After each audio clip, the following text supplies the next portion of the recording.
সাংবাদিকবৃন্দ, আসসালামু আলাইকুম।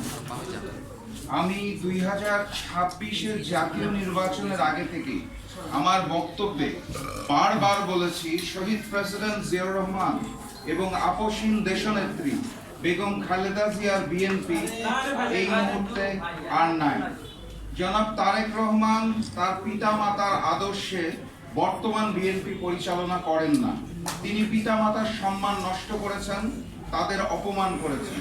এটা আমার কোনো নতুন বক্তব্য নয়, নির্বাচনের আগে থেকেই আমি এটা বলে আসছি। গত 15ই এপ্রিল 2026 বুধবার এক আলোচনা সভায় আমার দেওয়া বক্তব্যে আমি একই কথা বলেছি, নতুন কিছু নয়। আমার এই বক্তব্যের পরিপ্রেক্ষিতে আলোচনা এবং সমালোচনার ঝড় উঠেছে। অতীতে অসংখ্যবার দেওয়া বক্তব্যে তেমন কোনো প্রতিক্রিয়া দেখা না গেলেও 15 এপ্রিলের বক্তব্যে বড় রকমের প্রতিক্রিয়া লক্ষ্য করা যাচ্ছে। অতীতের আমার বক্তব্যের সাথে 15 এপ্রিলের বক্তব্যের পার্থক্য অথবা নতুনত্ব একটি মাত্র শব্দ, সেই শব্দটি হচ্ছে কুলাঙ্গার। আমার ব্যক্তিগত ধারণা, বিএনপির কিছু সংখ্যক কর্মী কুলাঙ্গার শব্দের অর্থ ঠিকমতো উপলব্ধি করতে পারেন নাই, অথবা ওনাদের জানার ভুল আছে। আমি তাদেরকে বিনয়ের সাথে বলতে চাই, কুলাঙ্গার শব্দের অর্থ কুল যোগ অঙ্গার। কুল অর্থ বংশ, অঙ্গার অর্থ কলঙ্ক, অর্থাৎ বংশের কলঙ্ক। কুলাঙ্গার একটি বিশেষ্য, এমন ব্যক্তি যার কুকর্মের ফলে তার বংশ কলঙ্কিত অথবা অপমানিত হয়। সম্ভবত কুলাঙ্গার শব্দের অর্থ না বোঝার কারণে বিএনপির কিছু কর্মীদের মাঝে এত উত্তেজনা সৃষ্টি হয়েছে। কারণ এই বক্তব্যটা আমি দীর্ঘদিন ধরেই দিয়ে আসছি, এই একটি শব্দের কারণে আমার বক্তব্যের অর্থ পরিবর্তন হয় না। তারপরেও যেহেতু বিএনপি কর্মীরা তারা কুলাঙ্গার শব্দ ব্যবহার করার জন্য রাগ করেছেন, কষ্ট পেয়েছেন, তাই আমি বিএনপি সমর্থক গোষ্ঠীর কাছে আন্তরিকভাবে দুঃখ প্রকাশ করছি, অফিসিয়ালি দুঃখ প্রকাশ করছি। ভবিষ্যতে আর কুলাঙ্গার শব্দটি ব্যবহার করব না বলে আজকের এই সংবাদ সম্মেলনের মাধ্যমে কথা দিচ্ছি, ঘোষণা দিচ্ছি। কিন্তু অতীত থেকে ব্যবহার করে আসা আমার বক্তব্য কিন্তু একই রয়ে গেছে। আমি এই শব্দটা যেহেতু আপনারা মন খারাপ করছেন, আর ব্যবহার করব না। আমি মনে প্রাণে বিশ্বাস করি তারেক রহমানের নেতৃত্বাধীন বিএনপি শহীদ প্রেসিডেন্ট জিয়াউর রহমান ও দেশনেত্রী বেগম খালেদা জিয়ার আদর্শের বিএনপি নয়, যেটা তিনি নির্বাচনের পরে জুলাইয়ের সাথে বেইমানি করে, দেশের 70% মানুষের গণভোটের হার সাথে বেইমানি করে অলরেডি প্রমাণ করেছে। সম্মানিত সাংবাদিকবৃন্দ, আমার এই বক্তব্যের পরিপ্রেক্ষিতে দেশের বিভিন্ন অঞ্চলে বিএনপি সমর্থক গোষ্ঠী প্রতিবাদ করেছে, মিছিল করেছে, মিটিং করেছে, আমার কুশপুত্তলিকা দাহ সহ নানাবিধ কর্মসূচি পালন করেছেন। সেটা করার সম্পূর্ণ গণতান্ত্রিক অধিকার তাদের রয়েছে। আমি সরকারপন্থী নেতাকর্মীদের আমার পক্ষ থেকে সাধুবাদ জানাই। কিন্তু গতকাল শুক্রবার সকালে আমার বাসভবনের সামনে সরকারপন্থী ও বিএনপি সমর্থক গোষ্ঠী যেভাবে বাসভবনকে অবরুদ্ধ করে মব সৃষ্টি করেছে, সেটা হতবাক করার মতো। জুলাই গণঅভ্যুত্থানের সময় আওয়ামী সন্ত্রাসীরা পঞ্চগড় জেলায় জাকপা কার্যালয়ে হামলা ও ভাঙচুর করেছিল।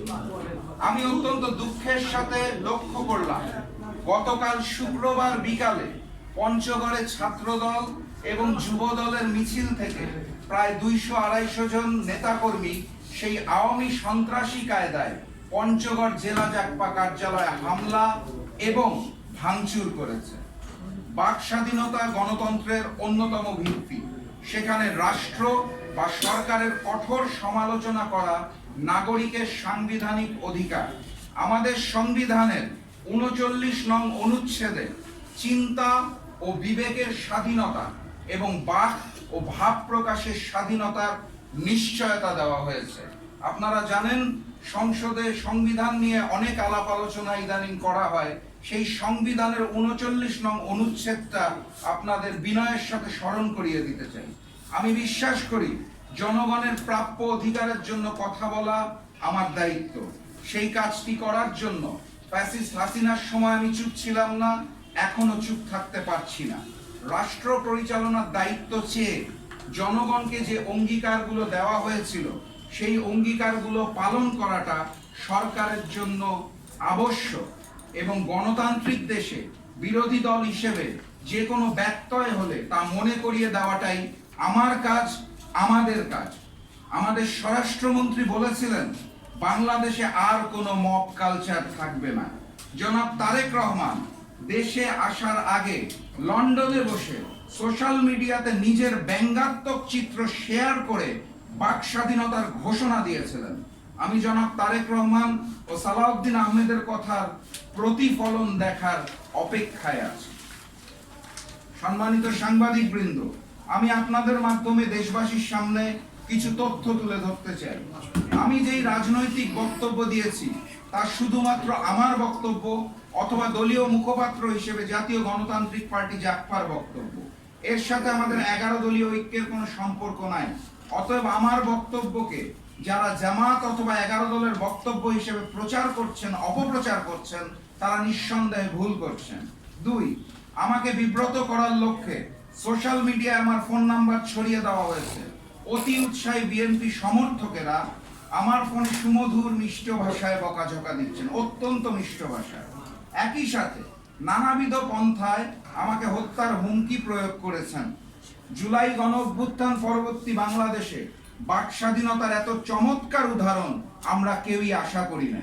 আমি অত্যন্ত বিনয়ের সাথে বিএনপি সমর্থকদের বলতে চাই, জুলাই গণ অভ্যুত্থানে আমার জুলাইয়ের 19 তারিখে মৃত্যু হতে পারত। আমি আল্লাহ প্রদত্ত দ্বিতীয় জীবন যাপন করছি। মৃত্যু ভয়ে আমি রাজনীতি করি না। মহান রব্বুল আলামিন যেদিন যে সময় আমার মৃত্যু নির্ধারণ করেছে তার 1 সেকেন্ড আগে অথবা 1 সেকেন্ড পরে আমার মৃত্যু হবে না। 3 নম্বর পয়েন্ট, রাজনীতির সাথে সংযুক্ত না থাকার পরেও শুধুমাত্র আমার সহধর্মিণী হওয়ার অপরাধে সোশ্যাল মিডিয়ায় আমার সহধর্মিণীর ফোন নাম্বার ছড়িয়ে দেওয়া হয়েছে। আমার বক্তব্যের পরিপ্রেক্ষিতে আমার পরিবারের মানুষকে হেনস্থা করা হচ্ছে, যা একটি গোষ্ঠীর রুচিবোধকে প্রশ্নবিদ্ধ করে।